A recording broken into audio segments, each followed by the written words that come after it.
Hi friends, మారుతున్న మన సమాజం అంటే ఏం లేదు, ఒక కొత్త సమాజంలోకి పోతున్నమాట మనం. అదే DINK DINK.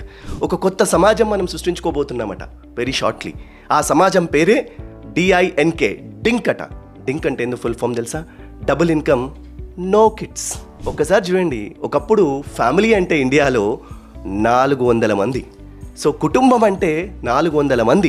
Exactly 200 years back మన భారతదేశంలో కుటుంబం అంటే 400 మంది. దాని తర్వాత ఆటోమేటిక్గా న్యూక్లియర్ ఫ్యామిలీస్ అనేవి అయిపోయాయి. న్యూక్లియర్ ఫ్యామిలీస్లోకి వచ్చేసాం, అంటే అమ్మ నాన్న పిల్లలు పక్కన, అంతే న్యూక్లియర్ ఫ్యామిలీస్. తర్వాత వాళ్ళ ఇద్దరే. అంటే ఇప్పుడు కొత్త సమాజం ఏమైపోతుంది అంటే DINK, double income, no kids. అంటే భార్యాభర్తే ఇద్దరం సంపాదించుకుందాం, కిడ్ వద్దు, కుక్క పిల్లని పెంచుకుందాం అనే కాన్సెప్ట్కి వచ్చేస్తున్నారట. ఇప్పుడు మనం ఏం మాట్లాడుకుంటున్నాం తెలుసా? ఒకప్పుడు ఈ భూమి మీద డైనోసార్లు ఉండే అని మాట్లాడుకుంటున్నాం. ఓ మానవులు ఉన్నారు అని చెప్పుకునే పరిస్థితి వస్తుందేమో అని భయం అవుతుంది. ఇప్పటికే రోబోస్ని చూస్తే కూడా భయం అయిపోతుంది. ఈ రోబోస్ చూస్తుంటేనే నాకు భయం అయిపోతుంది. అంటే ఒక్కసారి ఆలోచించండి.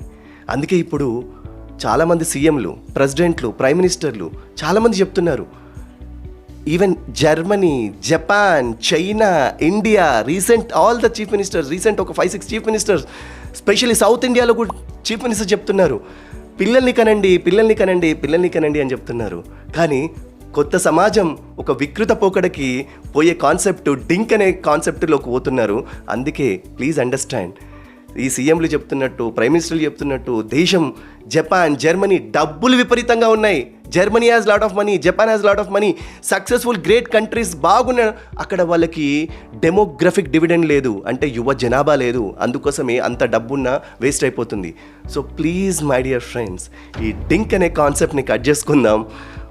మళ్ళీ మనం దేశం అంటే, ఒకప్పుడు ఇండియా అంటే, కుటుంబం అంటే 400 మంది, అలా కాకపోయినా మన నలుగురం, కుటుంబం అంటే ఒక నలుగురం తయారైదాం. ప్లీజ్ అర్థం చేసుకోండి, దిస్ ఈజ్ అ కాన్సెప్ట్. ఈ సమాజాన్ని మనం సృష్టించుకుందాం. Will create a beautiful life. దీన్నే మనం అద్భుతమైన సమాజంగా సృష్టించుకుందాం. Thank you friends.